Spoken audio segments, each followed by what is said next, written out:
Selamat pagi teman-teman, selamat datang di Youth Sunday Service GKI Jatinegara. Walaupun kita masih harus melaksanakan ibadah secara online, tapi marilah kita memfokuskan hati dan pikiran kita kepada Tuhan dan kepada apa yang Ia mau katakan lewat ibadah ini. Yesaya 43 ayat 1. Janganlah takut, sebab aku telah menebus engkau. Aku telah memanggil engkau dengan namamu, engkau ini kepunyaanku. Teman-teman, mari kita datang ke hadapan Tuhan, menyerahkan hidup kita ke dalam tangan-Nya. Apapun yang sedang kita lalui saat ini, suka maupun duka, pergumulan maupun kemenangan, kita percaya bahwa semuanya terjadi atas seizin Tuhan, Sang Pemilik hidup kita.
Dalam tangan-Mu ku serahkan hidupku,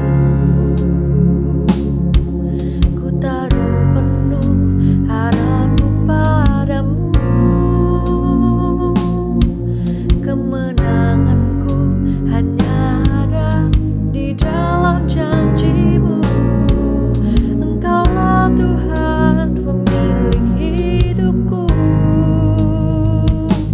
Semua yang terjadi dalam hidupku, semuanya atas seizin diri-Mu. Semuanya indah dalam rencana-Mu, sebab ku tahu Kau pemilik hidupku.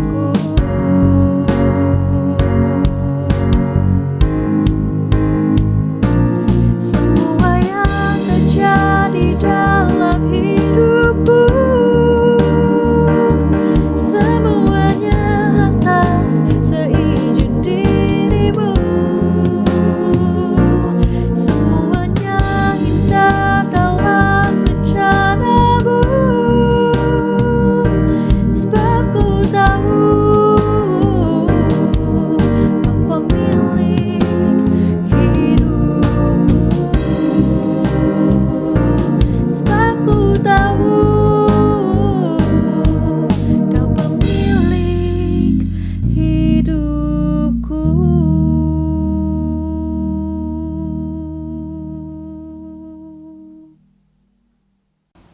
Berita anugerah terambil dari Mazmur 86 ayat 5. Sebab Engkau ya Tuhan, baik dan suka mengampuni, dan berlimpah kasih setia bagi semua orang yang berseru kepadamu. Mari teman-teman, kita bersama-sama mengakui pengakuan iman kita seturut dengan pengakuan iman rasuli.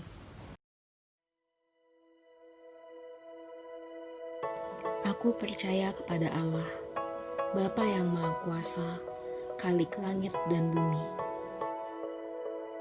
dan kepada Yesus Kristus, Anaknya yang tunggal, Tuhan kita, yang dikandung dari Roh Kudus, lahir dari anak darah Maria, yang menderita sengsara di bawah pemerintahan Pontius Pilatus, disalibkan, mati dan dikuburkan, turun ke dalam kerajaan maut. Pada hari yang ketiga, bangkit pula dari antara orang mati, naik ke sorga, duduk di sebelah kanan Allah, Bapa yang Maha Kuasa. Dan dari sana ia akan datang untuk menghakimi orang yang hidup dan yang mati. Aku percaya kepada Roh Kudus, gereja yang kudus dan am, persekutuan orang kudus, pengampunan dosa, kebangkitan tubuh, dan hidup yang kekal. Amin.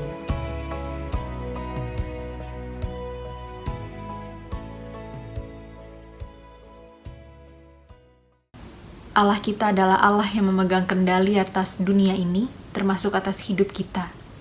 Dan perjalanan keselamatan kita pun ada dalam rencananya. Masih ingatkah kita ketika Ia mencari dan menemukan kita dalam keberdosaan dan memberikan harapan? Yesaya 43 ayat 12-13. Akulah yang memberitahukan, menyelamatkan dan mengabarkan. Dan bukannya Allah asing yang ada di antaramu. Kamulah saksi-saksiku, demikianlah firman Tuhan, dan akulah Allah. Juga seterusnya aku tetap Dia. Dan tidak ada yang dapat melepaskan dari tanganku. Aku melakukannya, siapakah yang dapat mencegahnya? Allah mencari dan menyelamatkan, dan tidak ada sesuatu pun yang dapat menghalangi rencana keselamatannya.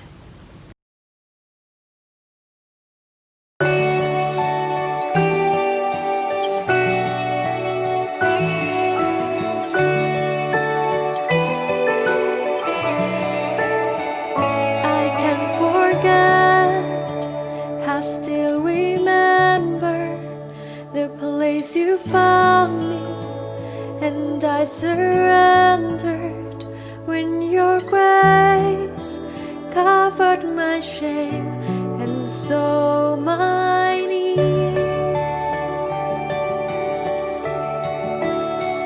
You gave me hope, hope and a future. My heart is yours, now and forever. I am loved only because you first loved me.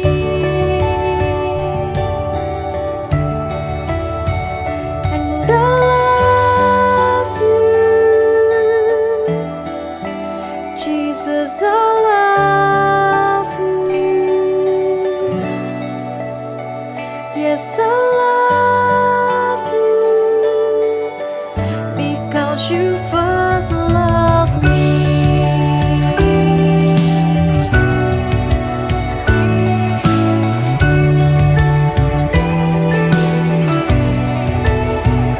Your sacrifice is overwhelming, suffered and died because you love me. I'm alive only through Christ who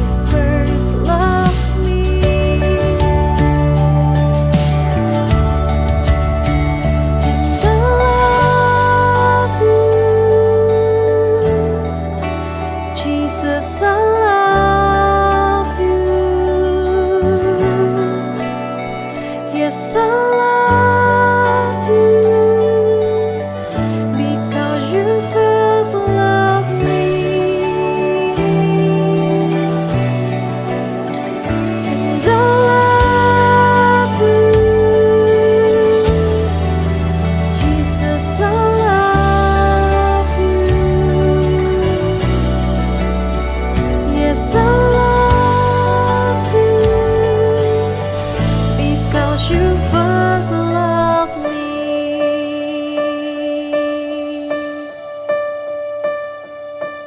Nothing can tear me away from your love, Lord. Nothing can separate your heart from mine. Nothing can tear me away from your love, Lord. I am yours.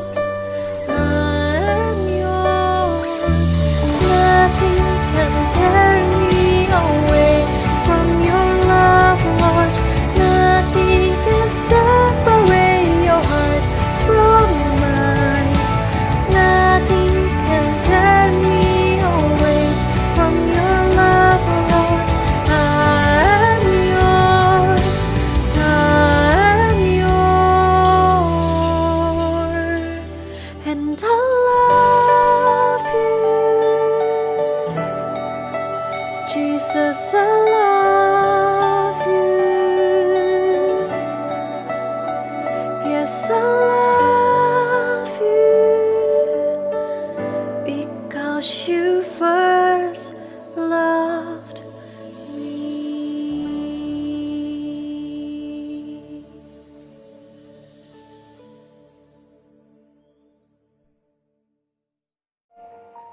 Selamat hari Minggu teman-teman yang dikasihi oleh Tuhan Yesus.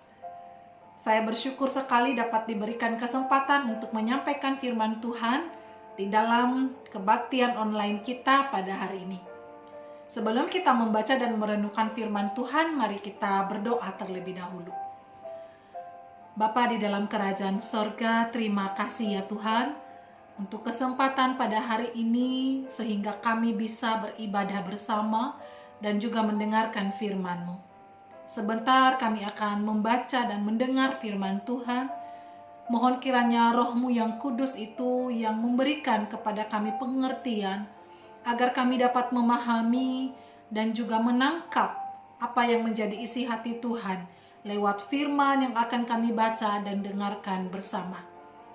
Beracaralah di waktu ini ya Tuhan, karena hati kami siap untuk menerima kebenaran daripada firman-Mu. Di dalam nama Tuhan kami Yesus Kristus, Sang Firman yang hidup, kami berdoa bersyukur. Amin. Teman-teman, firman Tuhan pada hari ini terambil dari Kisah Para Rasul 13 ayat 1 sampai ayat yang ke-12. Kisah Para Rasul pasal 13 ayat 1 sampai 12 dengan sebuah tema The Straight Path of the Lord. Mari kita membaca firman Tuhan. Pada waktu itu dalam jemaat di Antiokhia ada beberapa nabi dan pengajar, yaitu Barnabas dan Simeon yang disebut Niger, dan Lukios orang Kirene, dan Menahem yang diasuh bersama dengan Raja wilayah Herodes dan Saulus. Pada suatu hari ketika mereka beribadah kepada Tuhan dan berpuasa, berkatalah Roh Kudus, khususkanlah Barnabas dan Saulus bagiku untuk tugas yang telah kutentukan bagi mereka. Maka berpuasa dan berdoalah mereka, dan setelah meletakkan tangan ke atas kedua orang itu, mereka membiarkan keduanya pergi. Oleh karena disuruh Roh Kudus, Barnabas dan Saulus berangkat ke Seleukia, dan dari situ mereka berlayar ke Siprus. Setiba di Salamis, mereka memberitakan firman Allah di dalam rumah-rumah ibadat orang Yahudi, dan Yohanes menyertai mereka sebagai pembantu mereka. Mereka mengelilingi seluruh pulau itu sampai ke Pafos. Di situ mereka bertemu dengan seorang Yahudi bernama Baryesus. Ia seorang tukang sihir dan nabi palsu. Ia adalah kawan gubernur pulau itu, Sergius Paulus, yang adalah orang cerdas. Gubernur itu memanggil Barnabas dan Saulus karena ia ingin mendengarkan firman Allah. Tetapi Elimas, demikianlah namanya dalam bahasa Yunani, tukang sihir itu menghalang-halangi mereka dan berusaha membelokkan gubernur itu dari imannya. Tetapi Saulus, juga disebut Paulus, yang penuh dengan Roh Kudus menatap dia dan berkata, "Hai anak iblis, Engkau penuh dengan rupa-rupa tipu muslihat dan kejahatan. Engkau musuh segala kebenaran. Tidakkah engkau akan berhenti membelokkan jalan Tuhan yang lurus itu? Sekarang, lihatlah, tangan Tuhan datang menimpa engkau, dan engkau menjadi buta. Beberapa hari lamanya engkau tidak dapat melihat matahari. Dan seketika itu juga orang itu merasa diliputi kabut dan gelap, dan sambil meraba-raba ia harus mencari orang untuk menuntun dia. Melihat apa yang terjadi itu, percayalah gubernur itu. Ia takjub oleh ajaran Tuhan. Demikian jauh pembacaan firman Tuhan. Teman-teman Yud yang dikasihi oleh Tuhan Yesus, kita percaya bahwa path of the Lord, jalan Allah itu adalah selalu lurus. Jalan Allah itu selalu benar. Jalan Allah itu tidak pernah salah dan juga tidak pernah keliru. Path of the Lord adalah jalan kebenaran dan jalan kehidupan. Di dalam Yesaya 55 ayat 8-9 firman Tuhan berkata demikian, sebab rancanganku bukanlah rancanganmu, dan jalanku bukanlah jalanmu. Demikianlah firman Tuhan, seperti tingginya langit dari bumi, demikianlah tingginya jalanku dari jalanmu, dan rancanganku dari rancanganmu. Betapa tingginya jalan Tuhan, betapa tingginya rencana Tuhan dibanding dengan rencana-rencana kita, jalan-jalan kita sebagai manusia. Dan betapa kudusnya rancangan Tuhan, betapa sucinya akan jalan Tuhan, tidak dapat diselami oleh manusia. Jalan-jalan Tuhan betapa tinggi dan tidak pernah dapat dimengerti sepenuhnya oleh kita sebagai umat manusia. Namun meskipun jalan Tuhan itu kudus, jalan Tuhan itu lurus, jalan Tuhan itu mulia, namun dari awal sejarah manusia, iblis tidak suka jika umat Tuhan menikmati jalan Tuhan yang lurus. Iblis tidak suka jika manusia menaati jalan Tuhan yang benar. Maka iblis berusaha untuk membelokkan, berusaha untuk membengkokkan akan jalan Tuhan. Dengan cara apa? Memberikan kebimbangan ke dalam hati manusia sehingga meragukan akan jalan Tuhan dan kemudian meninggalkan jalan Tuhan yang lurus itu. Iblis menaruh keraguan di dalam hati Adam dan Hawa sehingga mereka bimbang dan ragu kepada perintah Allah yang kudus. Dan akhirnya mereka lebih mendengarkan kepada iblis. Mereka termakan tipu daya iblis, dan Adam dan Hawa pada akhirnya tidak hidup di jalan Tuhan yang benar. Teman-teman Yud yang dikasihi oleh Tuhan Yesus, kemudian kita melihat saat Yesus berpuasa 40 hari di padang gurun, iblis berusaha membelokkan rencana Tuhan. Iblis berusaha membelokkan akan jalan Tuhan, memutarbalikan akan firman Allah yang hidup dan benar. Namun, meskipun 3 kali iblis mencobai Yesus dengan tipu dayanya, iblis tidaklah berhasil. Namun kalau kita membaca di dalam Lukas 4 ayat 13, meskipun pada saat itu iblis kalah, tidak berhasil menjatuhkan Yesus, tidak berhasil menggagalkan rencana Allah di dalam diri Yesus. Lukas 4 ayat 13 berkata demikian. Sesudah iblis mengakhiri pencobaan itu, ia mundur daripadanya dan menunggu waktu yang tepat. Menunggu waktu yang tepat. Untuk apa? Untuk membelokkan Yesus dari rencana keselamatan Allah.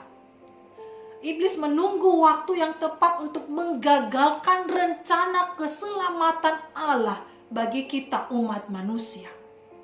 Maka ketika kita membaca Alkitab, sesaat sebelum Yesus disalib, iblis memakai Petrus, murid yang dekat dengan Yesus, untuk sekali lagi berusaha menggagalkan rencana agung dari Allah untuk keselamatan umat manusia melalui pribadi Tuhan Yesus.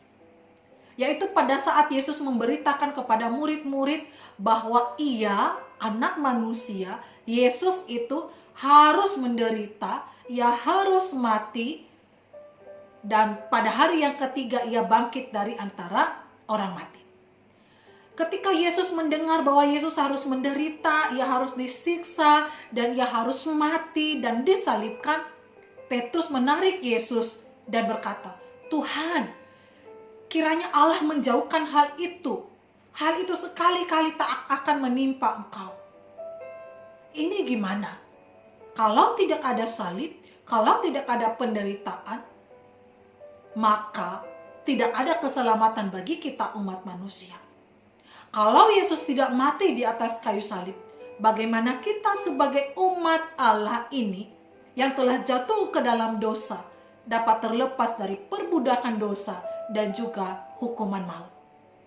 Maka ketika Yesus mendengarkan akan perkataan daripada Petrus itu, Yesus menegur Petrus dengan perkataan yang tegas. "Enyalah iblis, engkau suatu batu sandungan bagiku, sebab engkau bukan memikirkan apa yang dipikirkan Allah, melainkan apa yang dipikirkan manusia." Iblis itu tidak pernah memikirkan apa yang dipikirkan oleh Allah. Iblis itu tidak pernah memikirkan dan tidak pernah merenungkan bagaimana kuasa Allah, bagaimana rencana Allah di dalam menyelamatkan umat manusia. Yang iblis pikirkan bagaimana agar manusia terpisah selama-lamanya dari Allah. Bagaimana agar manusia tetap di dalam pemberontakan mereka kepada Allah. Jadi teman-teman youth yang dikasihi oleh Tuhan Yesus, dari ayat ini kita melihat bahwa kita jangan senang dulu kalau berhasil mengalahkan iblis. Ingat, iblis gak pernah menyerah. Iblis gak pernah berputus asa. Ia akan mencari ia akan mencari celah. Ia hanya mundur sedikit untuk memasang siasat, menunggu waktu yang tepat untuk menggoda, untuk menjatuhkan, untuk menipu kita, dan untuk menjauhkan kita dari Allah. Maka waspadalah, waspadalah. Banyak cara, banyak trik yang dipakai iblis untuk membelokkan jalan Tuhan.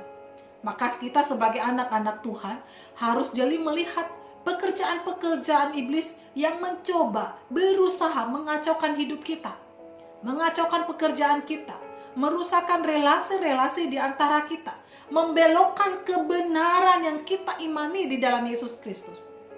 Dan hanya ada satu cara untuk melawan siasat iblis, adalah dengan selalu menjaga relasi kita dengan Allah dan firman-Nya. Sehingga Yakobus berkata demikian, "Tunduklah kepada Allah dan lawanlah iblis, maka ia akan lari daripadamu." Hanya ada satu cara untuk dapat mengalahkan iblis, yaitu dengan kita terus-menerus hidup dalam relasi kita yang baik dan benar dengan Allah dan firman-Nya. Mari kita melihat ke dalam perikop yang kita bacakan tadi. Di dalam Kisah Para Rasul 13 ayat 1-12.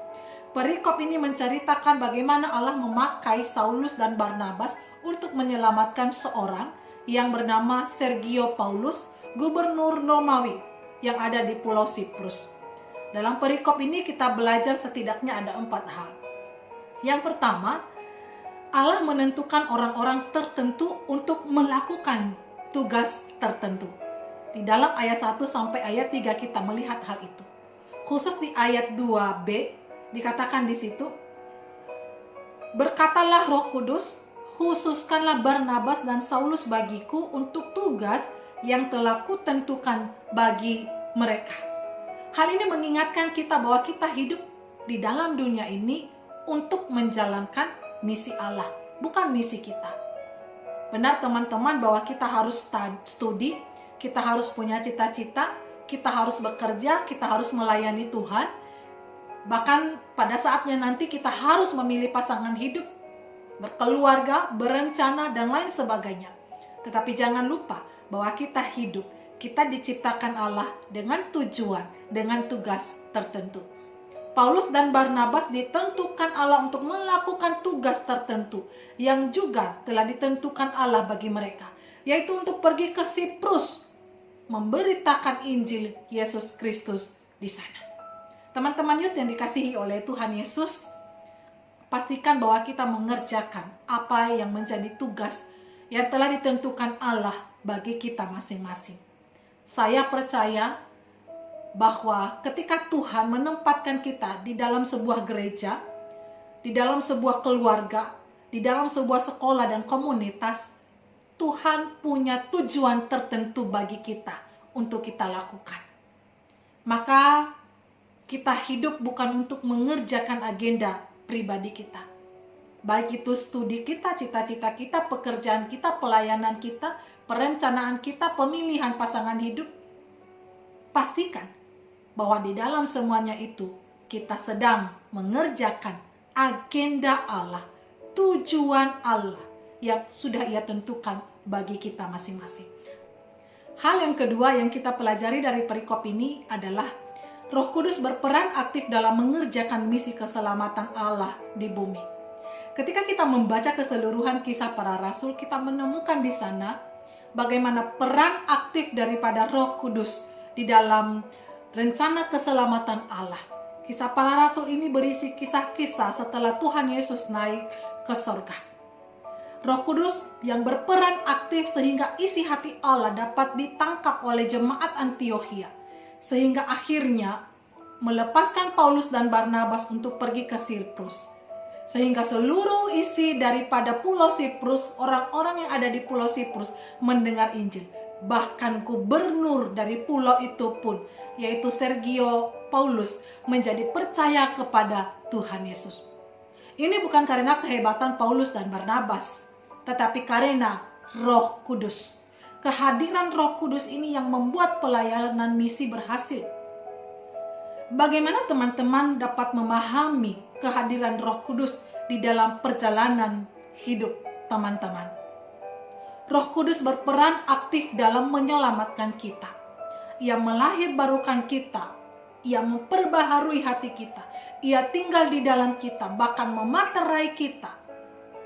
Sebagai orang-orang percaya, materai dari Roh Kudus itu merupakan jaminan bahwa kita ini adalah milik Allah selama-lamanya.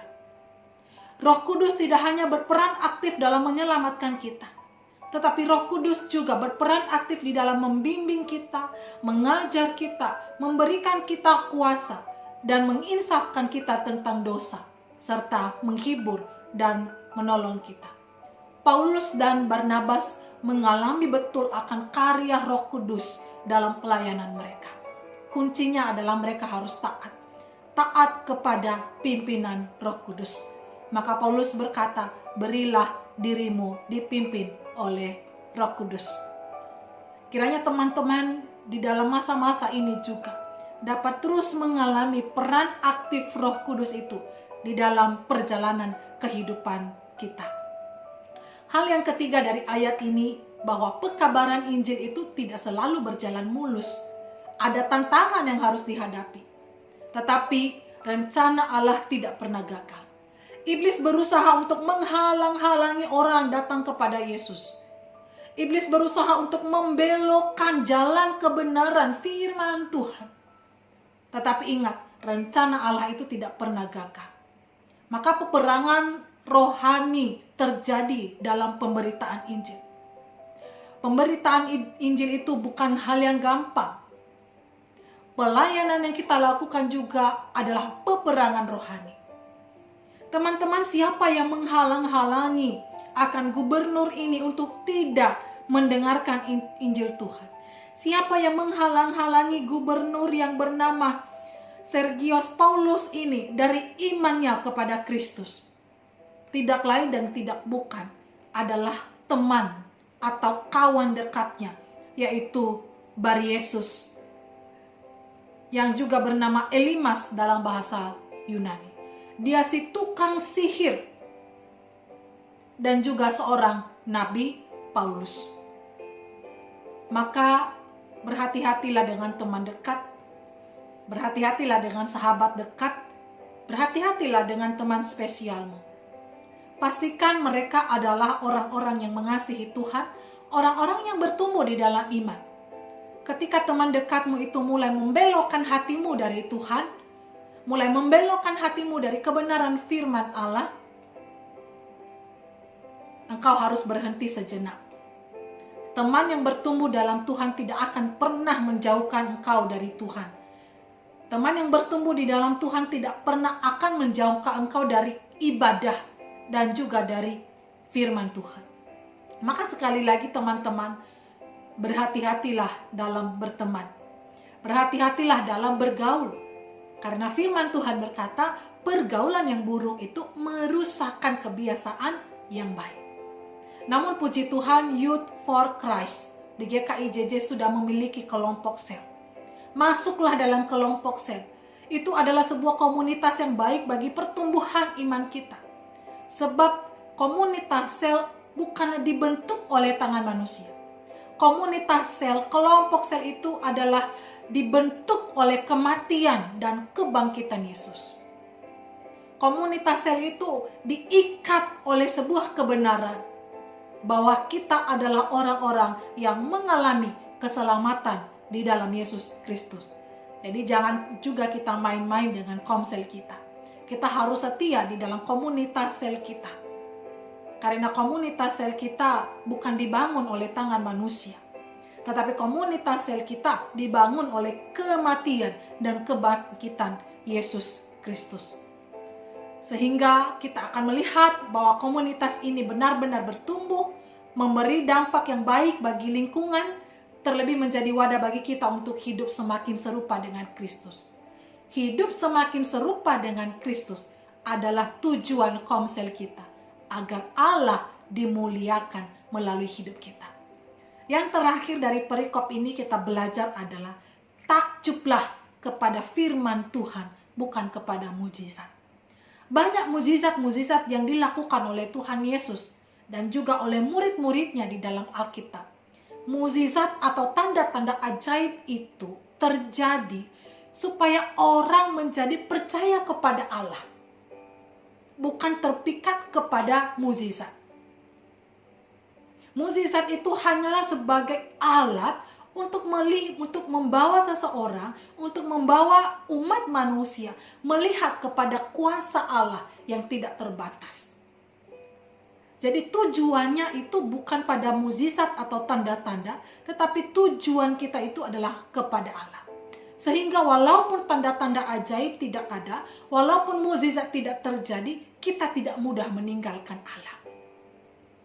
Dan ini yang kita belajar dari seorang gubernur yang bernama Sergius Paulus. Gubernur ini memiliki kerinduan. Ia ingin mendengarkan firman Allah.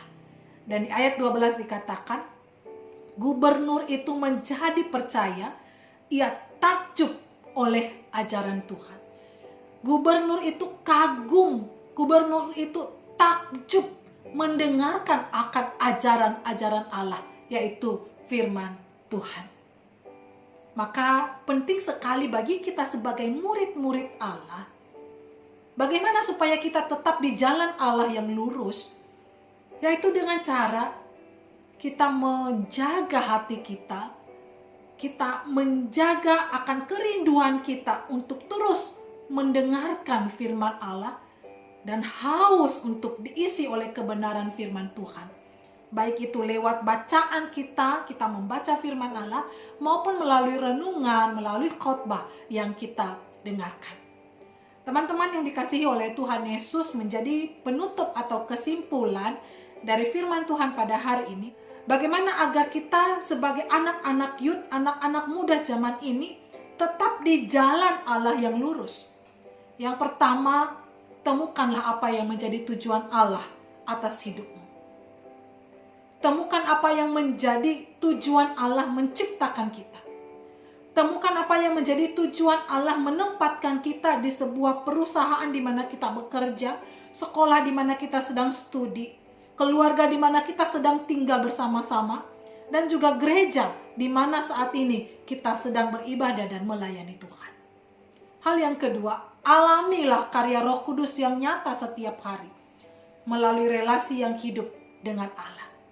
Dan yang ketiga, hati-hatilah dalam bergaul. Hati-hatilah dalam pergaulan kita. Iblis bisa membelokkan kita dari kebenaran Allah lewat teman bergaul kita, lewat teman dekat kita. Dan yang keempat, jagalah hati kita untuk selalu haus dan rindu akan firman Allah dengan membacanya setiap hari. Kiranya Tuhan menolong kita, anak-anak muda, anak-anak Youth GKI Jatinegara adalah anak-anak muda yang berada di jalan kebenaran Allah. Selamat hari Minggu. Tuhan Yesus memberkati.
Mari kita mengakhiri ibadah pada hari ini dan kita menerima berkat yang berasal dari Tuhan.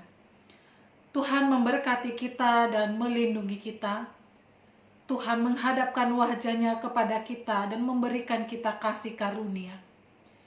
Tuhan menyinari kita dengan wajah-Nya dan memberikan kita damai sejahtera dari hari ini sampai selama-lamanya. Amin.